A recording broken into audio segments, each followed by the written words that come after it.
What's up, my G's? Happy Friday.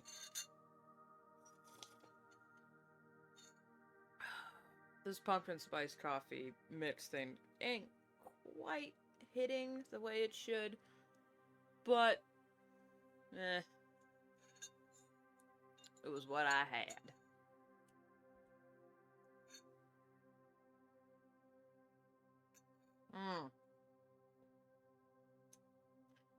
The caramel macchiato creamer, though, is carrying. So, today's stream is sponsored by the flavor caramel macchiato. Oh my god. Okay. What are we doing today? We are doing comics. No shock. And this is to make up for last stream, which... That's the wrong layer. Do I still need that? No, I don't. We did go nonverbal last stream, and I do apologize for that, but that's because it was really freaking hot, and I had also just come back from shopping, and I felt fine, but as soon as I washed my face and, like, washed my makeup off, my whole body just went, yep, time to check out. Says, oh, wonderful.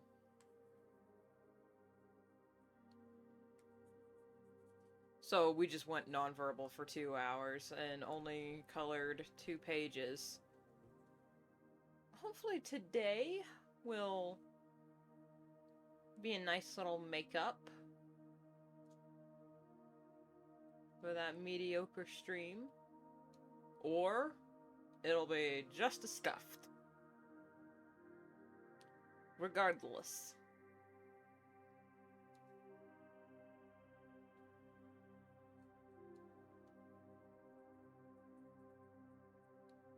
So, some good news. I checked the weather forecast. Next week, it's supposed to get down into the 60s and 70s consistently. I am... so happy. Because it seems like before fall hits in my area, like, August is, like, July and August, it's consistently, like, 90 to 85. That was a really bad 5, but you get the idea. And then when September hits, the first week of September, it's like 102, 103. 1 year for like... No, there was one time in July where it was like 115 degrees consistently for 2 weeks. That was terrible. But then as soon as, like, the first week of September hits, it's like, it skyrockets up into the hundreds, just choo! And then, second week of September, crashes consistently, out of nowhere, 65 degrees. And just, okay. Where did this happen? It's not like in spring where it's like a gradual, you know, graph. Maybe a dip here and there because it got, we had a late shower, and then summer it's consistently up here.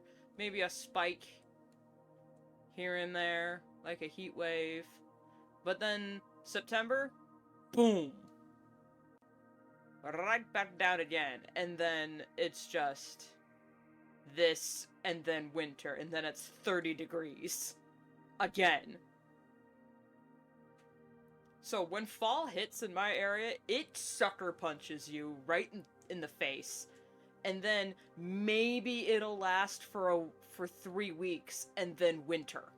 But it's bitter cold, because there's no snow, but it's like 30 degrees with 15-mile-an-hour winds, and it's just, 15's being generous, it's probably like 15 degrees with 30-mile-an-hour winds. So, fall is coming.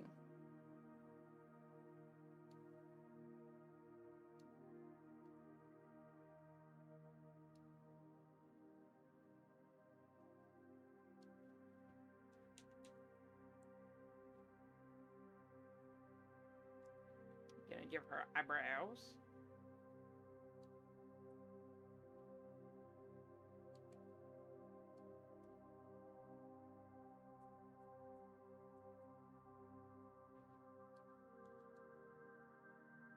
Let's get it started. Let's get it started. And yeah.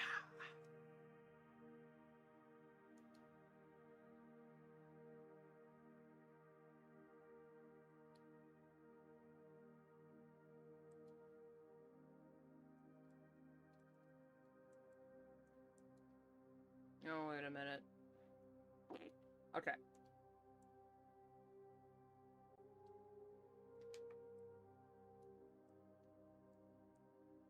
First week of September is always just the absolute worst for me.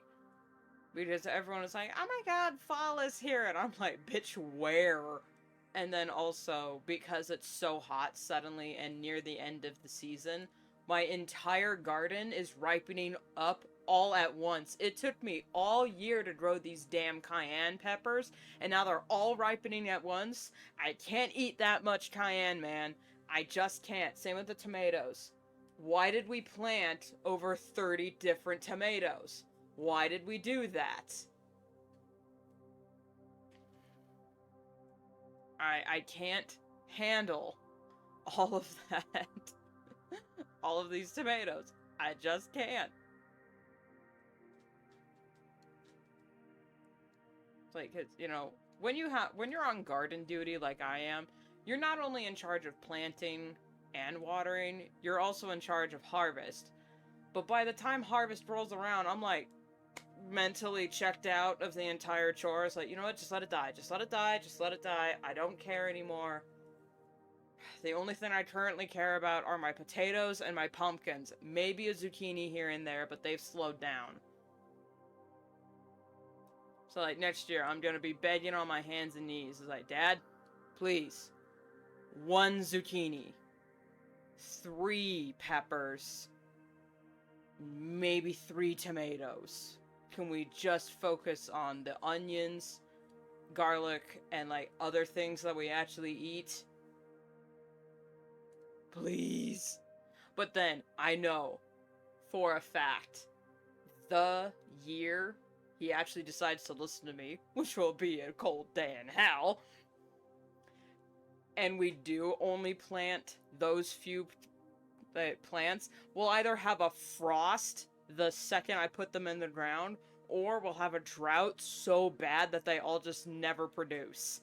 And it'll be like the world's most suckiest I told you so. And I'll just have to sit there and take it. Because, yeah.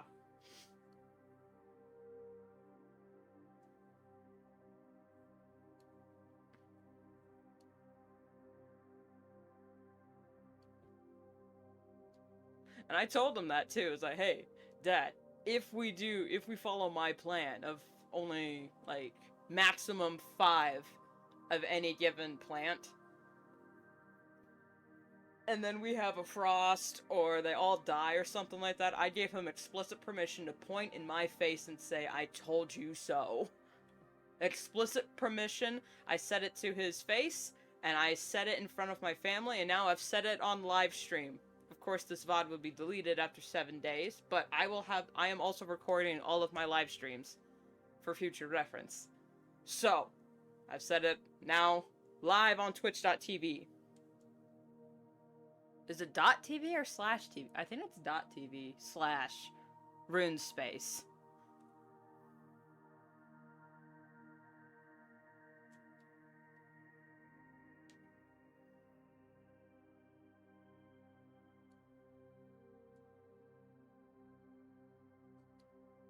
Someone's... Oh, good God. How do I draw cats?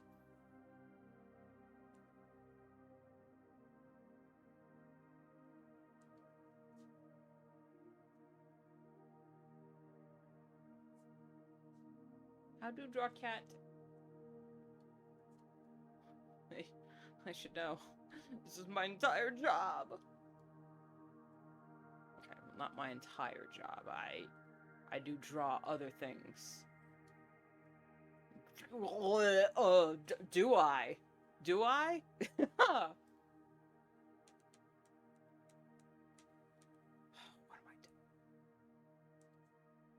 I know what I'm doing wrong, I just don't know how to fix it. You know? Alright, so she's here. Got her shoulders. Let's turn that up a little bit. Her shoulders are here. Shoulder. Shoulder, neck. Chest. Stomach. Legs. Legs move together, so that means...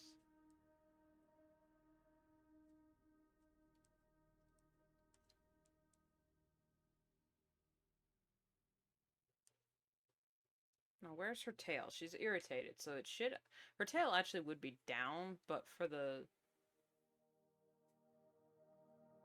I think I'm gonna put it here, just to add to her silhouette.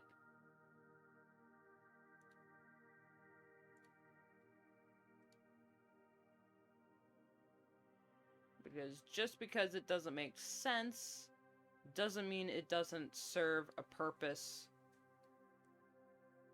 for the sake of autistic expression.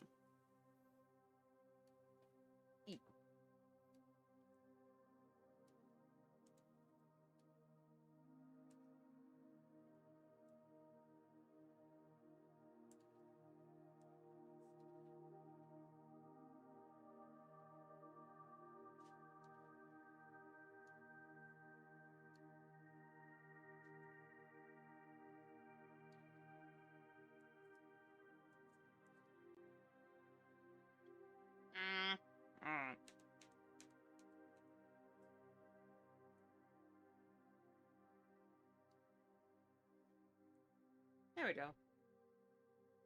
That actually looks bad. That looks terrible.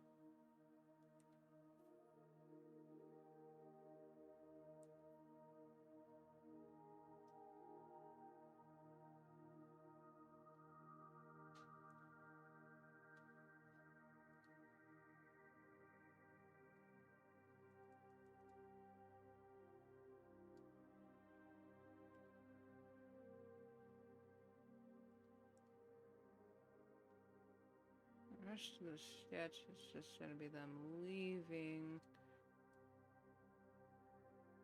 the clearing.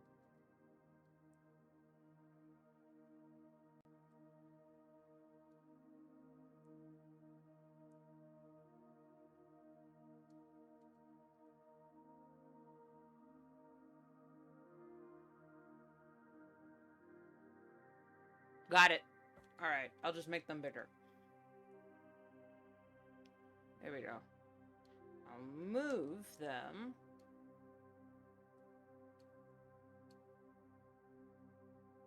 So where they are the focus.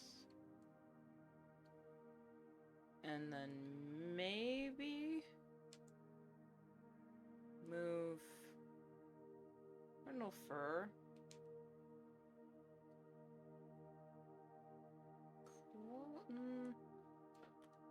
Oh, what I'm doing is she's supposed to be walking forward, but I'm drawing her at a slightly tilted angle.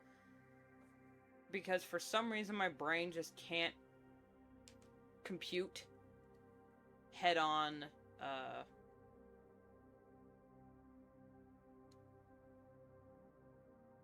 because if I just...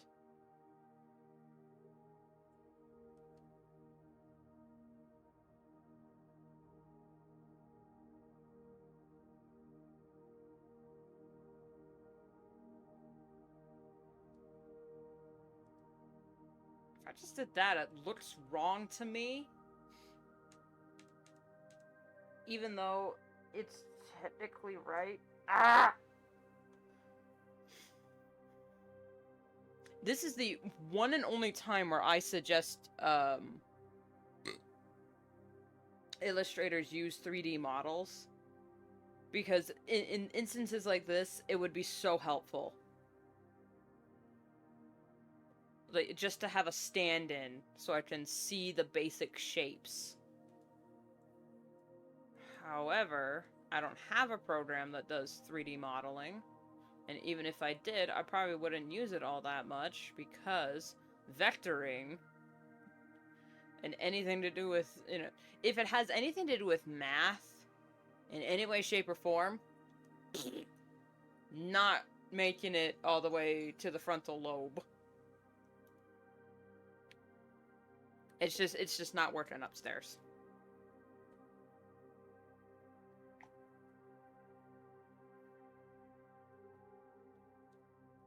Unless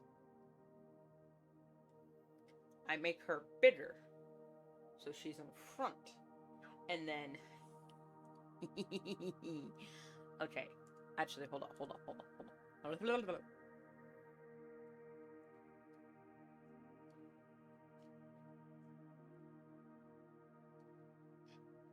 If I do this... of course, now her line art is all fuzzy.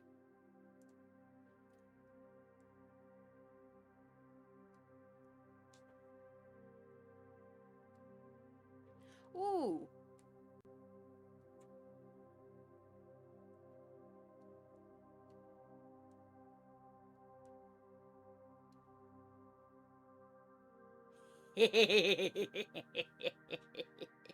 I've done it! I have solved it! Alright, now we gotta erase all this beautiful line work on Short Tail's tail.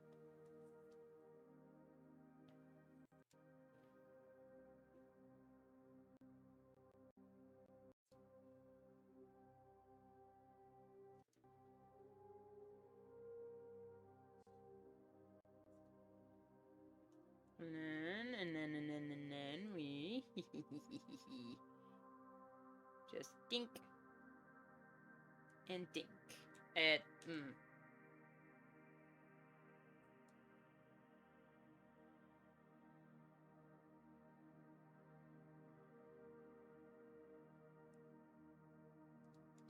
It's still not breaking the 180 rule, and it's still sort of makes sense composition-wise.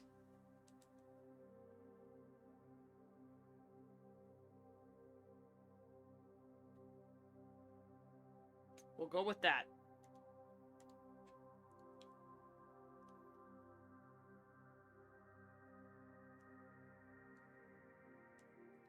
Okay, and then he's sitting here.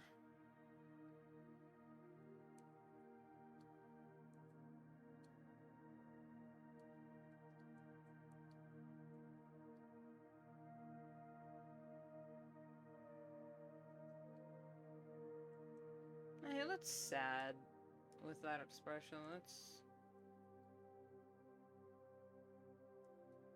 slightly irritated. Only slightly, though.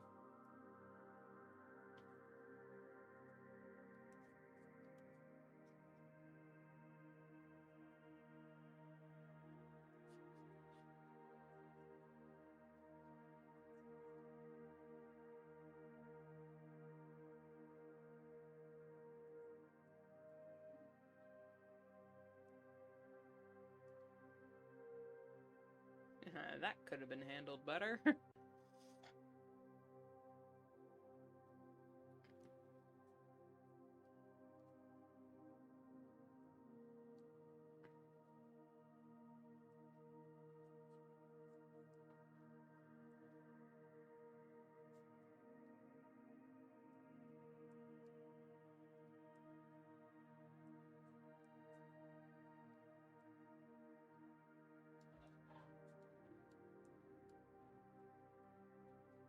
You're good?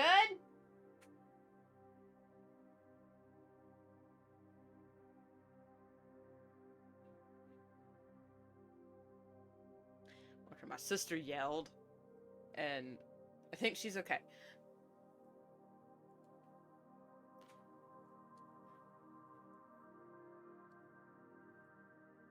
I can hear her laughing, guys. I know she's okay.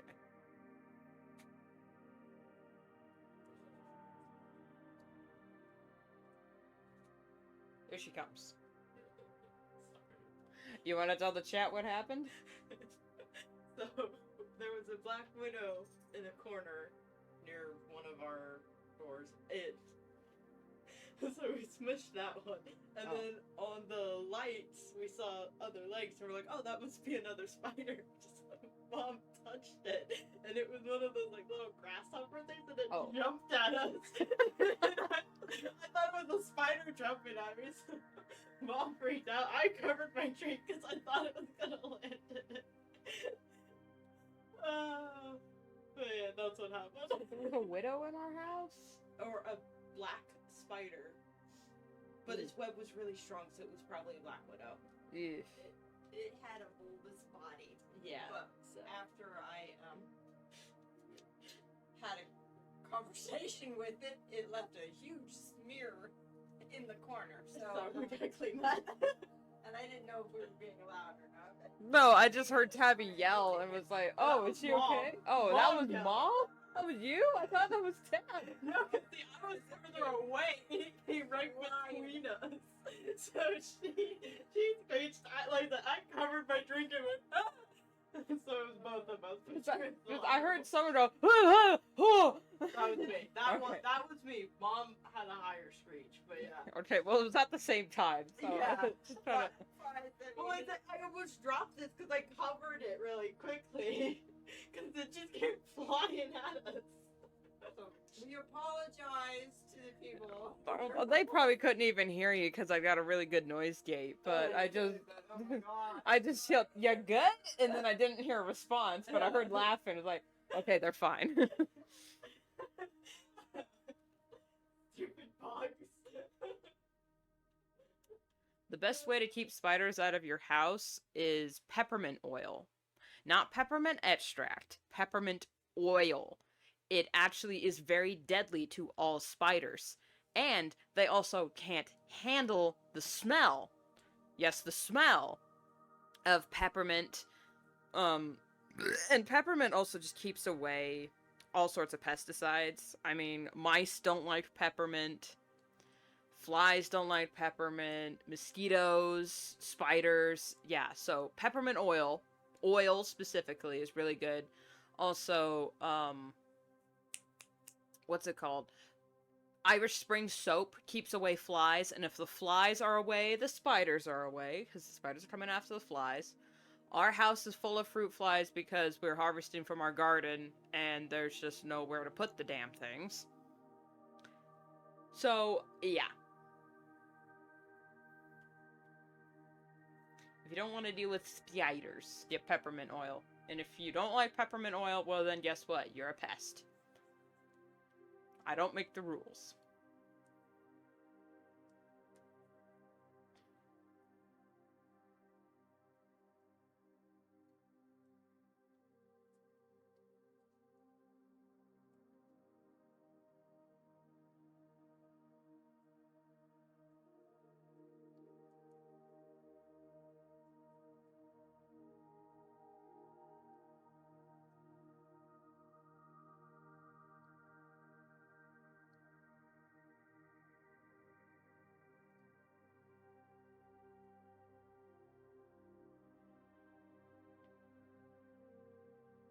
Unless I snuffle off, I guess.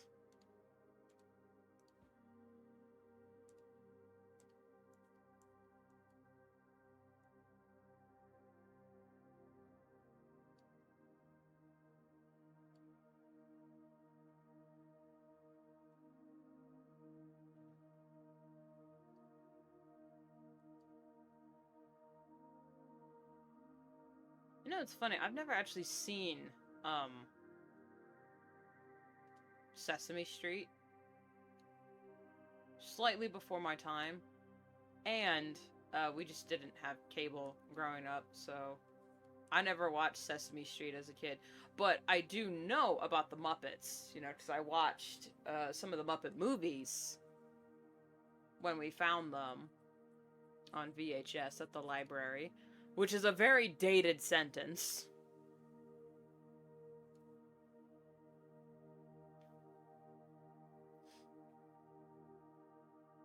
Alright. Move